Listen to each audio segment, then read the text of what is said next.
Good afternoon. I should have sent the short bio. Between the introductions in English and Korean, we've used most of my time. I want to start this wonderful event by asking us to think of the question, can the patient be his or her own doctor? And I'm not talking about in the realm of diagnostics, at least not yet, or even in formulating a care plan, but in the prevention and management of chronic illness. And I believe the answer is yes. I'm going to walk you through some examples that illustrate why I believe that. It all, of course, revolves around the smart home, and would like to bring you into that realm that maybe as healthcare providers, we need to give our patients more responsibility, more accountability, and bring them more into their own care. Because after all, who should care more about your health than you do? And in the US anyway, we have this challenge where the cost of healthcare is far exceeded what we'd like it to be. And I believe the biggest unused resource we have in solving that problem is giving our patients more to do for themselves. So that's the context that I'd like to share our story with you in. And I'm going to start just by a word or two about me, which you've heard enough about. I bring you greetings from Boston, Massachusetts, from Harvard Medical School. And our organization, which is a large organization composed of academic medical centers, community hospitals, non-acute services such as rehabilitation and home care, and a large primary care network in Boston. And as such, our center, the Center for Connected Health, lives in the middle of that, and we try very hard to innovate in this area of connected health in a way that's 5 to 7 years ahead of where our parent organization is thinking about solving healthcare's problems. We've been at it for about 18 years, so we've delivered on that promise more than once now. Sometimes we're off to, but that's the context in which we exist. And our goal is simply to integrate care directly into the lives of our patients. Not make it so that you have to visit a physical location and visit in a physical space with a provider to get something done in healthcare. And I would argue that we're the only service left in the world where you have to do that. Everything else is online, available all the time, and that's where we want to move healthcare. This is our innovation process, and it's worth spending a minute or two going through it. On the far left, you can see this ideation, trial, iterative process, and we do that a lot. The end of that journey often represents a randomized controlled clinical trial for a particular technology used in a particular way to improve the health of folks in the home, as we're talking about this afternoon. Sometimes they don't work, sometimes we have to iterate many times to get them to work. And once we have demonstrated that, we'll move that into the central area called a program. Programs are very special because they give us the opportunity to look at these innovations in the real world, to put them in patients' homes, to put them in doctors' practices, and to really understand the barriers to adoption and understand the return on investment, understand the outcomes in the real world, which is, of course, very different than the research environment. That can run from 2 to 10 years. It can be hundreds to thousands of patients, but it gives us a real opportunity to look at these innovations in the real world. And then, of course, we're looking for exits, and all the circles on the right-hand side and the bottom are different ways we exit innovations from our center. I'm going to focus mostly this afternoon on internal handoff type innovations and programs because it illustrates work we're doing that's relevant to the smart home concept, with a little bit on towards the tail end, a little bit on work on the left, some of the work that's still in development at our center that illustrates how we can help patients become their own doctors. When we look at connected health over and over again in either the clinical trial environment or in the home environment, we keep coming up with these two findings. That it allows for just-in-time care and improves patient self-care. We started out proving out this notion of just-in-time care when we started this about 15 years ago. Our idea was if we armed doctors and nurses with a richer data stream coming from the home, that somehow they would be able to make better decisions without bringing patients into the office. And that does happen. I'll show you an example of it in a moment. What we didn't appreciate, and as I said earlier, I think the real hidden value of these technologies is the patient self-care part. Patients pick these data up, they learn about their condition, they learn about their lifestyle, and they start to take better care of themselves. That was unexpected and very exciting, and it's really actually where we've been pushing the center's work now for the last several years, and will continue to push our work for the next several years.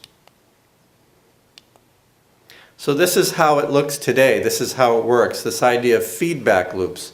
For every single program I'm going to tell you about, there's some kind of measurement, objective measurement, usually from a sensor. It could be blood pressure, it could be activity level, it could be glucose if you're a diabetic. For heart failure, there's a whole series of them, including weight, blood pressure, heart rate. And those feedback loops serve as purpose to inform the patient about how they're doing. It's very important numeric quantitative data that gives people a sense of how their lifestyle is affecting their illness. And they inform clinicians who in turn can interact with those patients. The beauty of having connected health data for clinicians is it enables us using software to flag those patients that are most in need at that moment in time. So the individual on the left can be looking at a dashboard and the top 3 patients that come up on the dashboard are the people that need their attention most right now. And then reach into those people's lives, either by telephone or by messaging application or what have you, to help them correct their health problem before they get sick enough to reach the emergency room or the hospital bed. And what patients tell us is that knowing that those clinicians are there is a really important part of what makes this successful for them. So take the example of congestive heart failure monitoring. We give the patients the technology pictured here, weight scale, blood pressure cuff, and a tabletop computer, and they're responsible for uploading their vital signs every day. Now in heart failure, the biggest parameter we watch is weight, because weight is a reflection of fluid, and too much fluid in a bad heart creates shortness of breath and pulmonary edema. So really heart failure is mostly about salt fluid balance, and this technology allows us to have a daily view into the patient's life of those issues. We can also get a view of how they're feeling, what their mood is like, etc. And the combination of those lifestyle indicators and the physiologic indicators gives a real opportunity for the home telemonitoring nurses to reach into the lives of patients who need it before they get sick. And so patients have to upload their vital signs every day, and one of 3 things can happen. Sometimes nothing happens because they're healthy, they're doing well. If they don't upload, someone calls them on the phone, and that's a powerful signal to them that we actually are watching, that we really do care, that we weren't fooling around when we said we want you to monitor your health. And then the third thing is if their vital signs are out of parameter, they'll get a phone call, and that nurse will talk them through, why is it your weight is up? Did you eat something salty yesterday? Let's talk about what's going on in your diet and your lifestyle. Did you take your medications? That whole package improves adherence, it improves understanding of their illness, and allows them to start to be their own doctor. In fact, these patients start to pick up on really what it is that they need to do to stay healthy, and they view that as empowerment. They get excited about the fact that they're taking back control of it. Heart failure is a terrible illness, and these patients are thrilled to get control of it. And these are the outcomes of one study. We've done a number of them. This is just one, and you can see the top is all-cause hospital readmissions, and the bottom line is heart failure related readmissions. And in both cases, it's about a 50% drop, sustainable for a year out. The intervention at this time was a 4-month intervention. It's now a 2-month intervention, but sustainable for a year out. So really, this is about forming habits, about training patients, about getting them to take more charge of their health. Really powerful results. So I spent the most time talking about that one because it really illustrates all the principles: just-in-time care, patient self-care, how these technologies draw patients in, how they keep them more accountable, and how they give them an opportunity to measure goals and achieve them. I'm going to be quicker on the rest because the points are similar. And the other two I want to talk about are blood pressure and diabetes, and they're illustrated here. The technology is simpler here. You can see it on the bottom of the slide. It's a home hub device, which very rapidly is moving to be a piece of software on the smartphone. Right now, it's still its own separate device for a number of reasons, at least in the US. And the sensors, you can see either the blood pressure cuff or the glucometer. And those data are uploaded to the cloud, captured for us, illustrated back to the patient in either a website or a mobile interface, and illustrated to the clinician in the electronic record. And once again, a nurse or a pharmacist can manage a dashboard of these patients, reach into their lives, talk about what's going on, and you can see the headline results here. And I'm going to drill in and show you a couple of stories, one for each of these programs, to illustrate a little bit more how they work.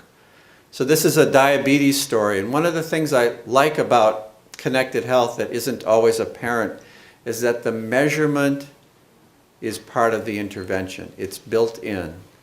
So what that enables us to do is do graphs like this. This is a graph that shows on the bottom frequency of which people uploaded their glucose, and on the side graph, their drop in hemoglobin A1C. So a higher bar is better health.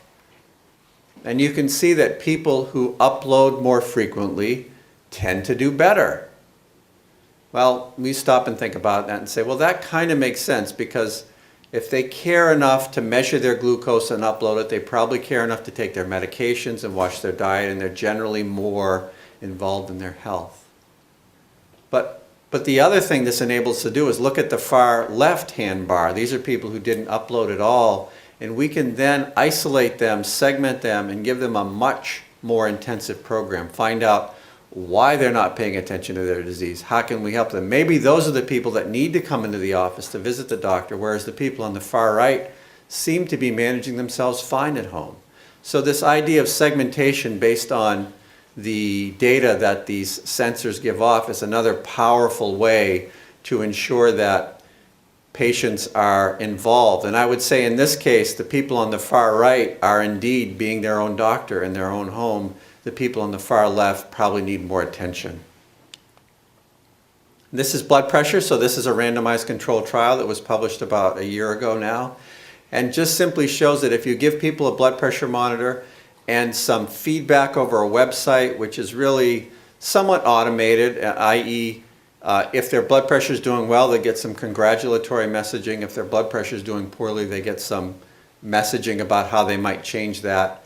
That intervention in and of itself leads to a lowering of blood pressure over time.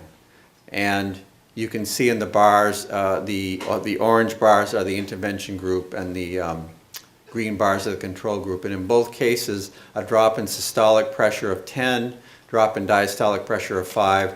There was a statistically significant improvement in the intervention group. This is over a 6 months period of time.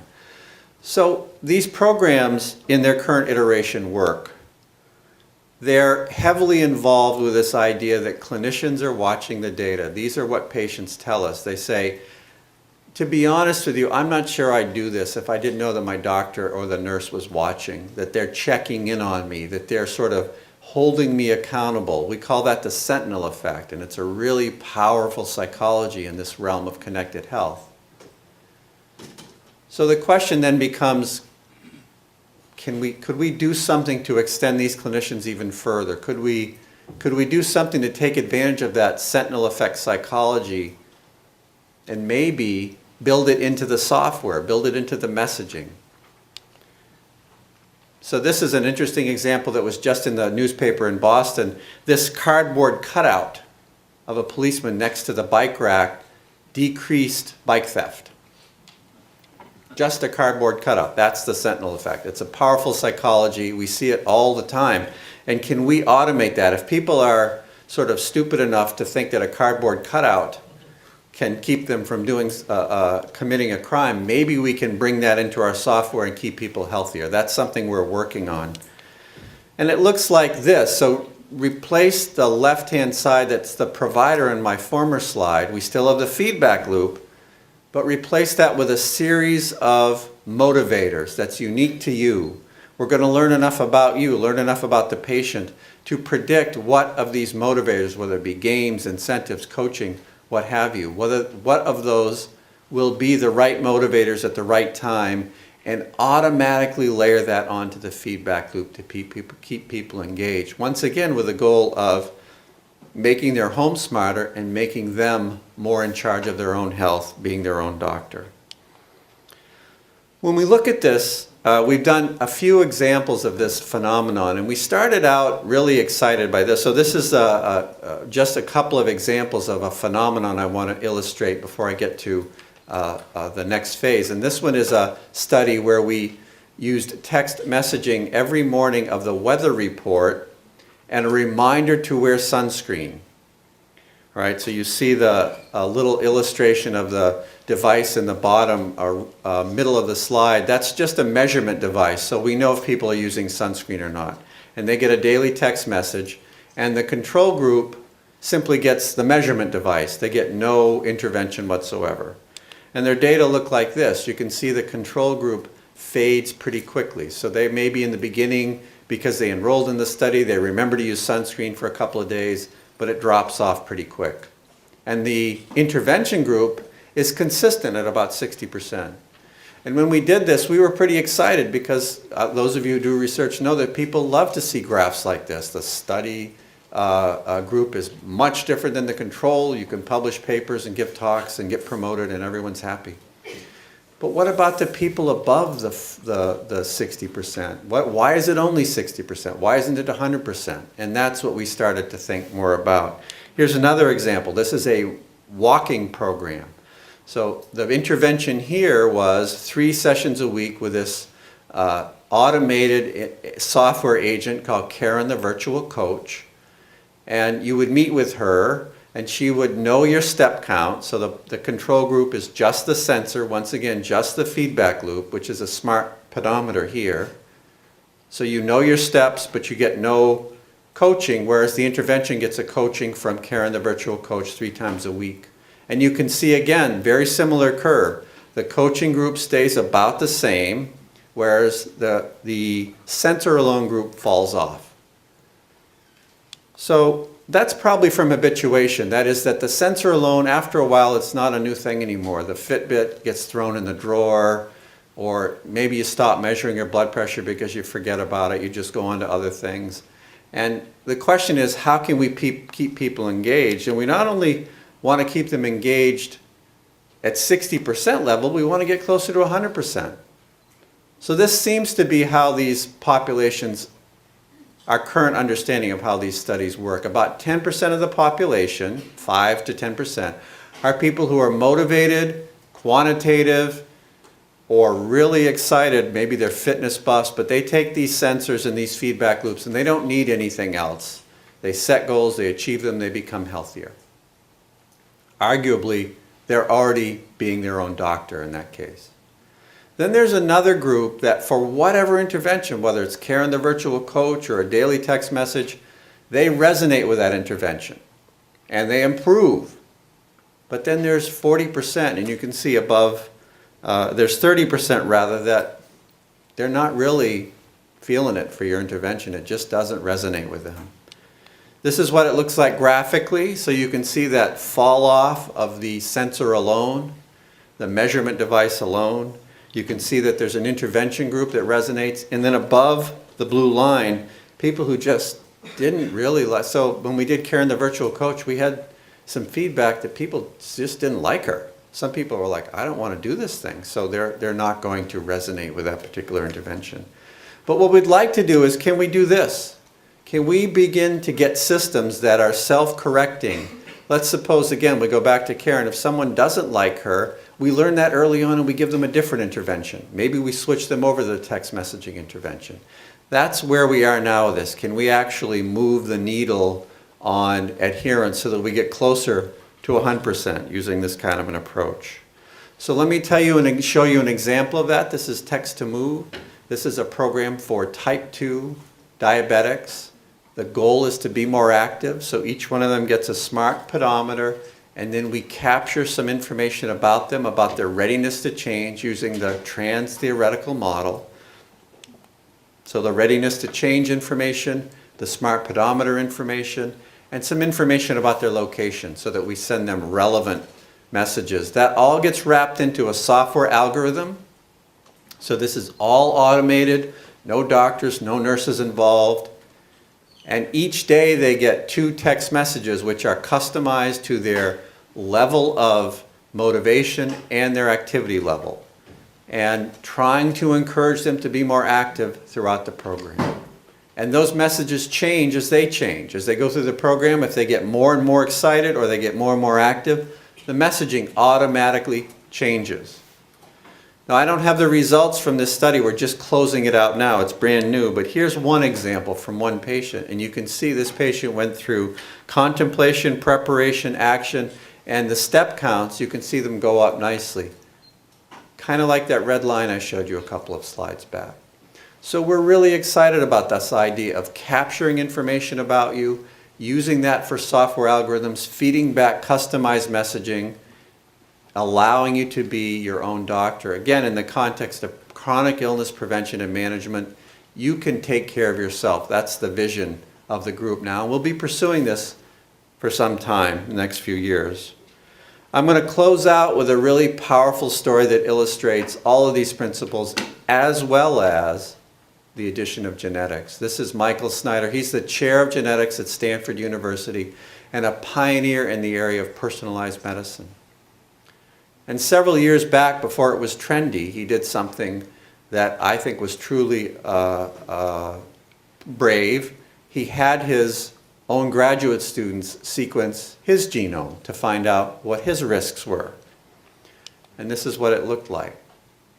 Now, the way you read this chart is the little lozenge is the risk of the general population. If there's a black line to the left, that means that the person is at less risk for that trait than the general population. And if there's a brown line to the right, it means that the individual is at greater risk than the general population. And I've circled type 2 diabetes because this is a story about type 2 diabetes. And here you have this man finding out, I don't know him, but I gather he's fit, he's thin, and he finds out that he's at risk for type 2 diabetes. So what would you do with that information if you found that out? What would you change your life? What would you do? Well, as a quantitative person, he starts tracking his glucose. So he immediately implements a connected health intervention. He starts tracking his glucose. And the chart here, the graph, is his daily glucose readings over time. For about the first year, you can see until day 300, not much happens. So he's checking his glucose, nothing's happening. Then all of a sudden he gets sick with a virus infection and it spikes. And over the next 30 days he watches himself develop type 2 diabetes. And I think this is the first time in history you see a graph like this. This was, by the way, published in the journal Cell, a very prestigious journal, about 18 months ago. So he's watching himself develop type 2 diabetes because he knew he was at risk, and he followed a parameter. And then based on some diet, lifestyle interventions, including tracking his activity, another connected health intervention, he brings it back into remission. And that's the nice end to the story. You can see the line comes down nicely, and he's back at a normal fasting blood glucose almost 2 years later.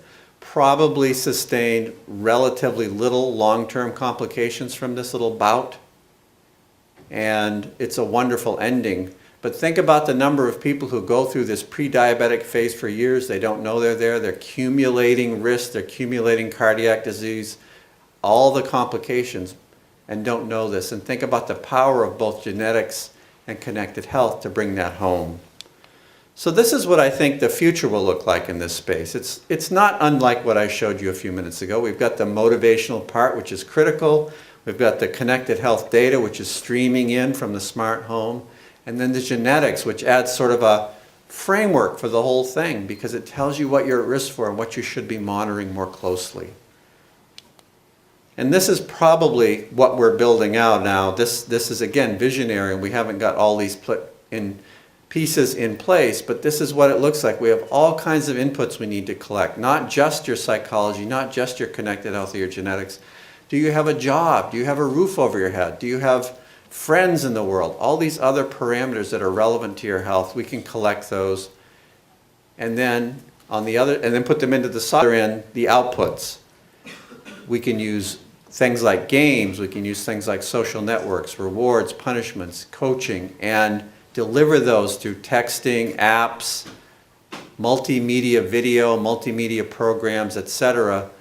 Whatever's relevant to you that reaches you at that moment in time to help you improve your health.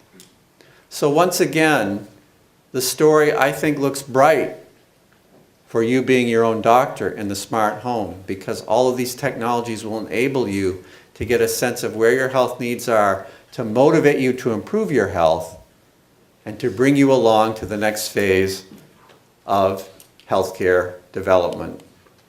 So again, I leave you with these two thoughts: improved self-care, just-in-time care, the power of connected health in the smart home. And these are my contact information, and I thank you for your time. Thanks.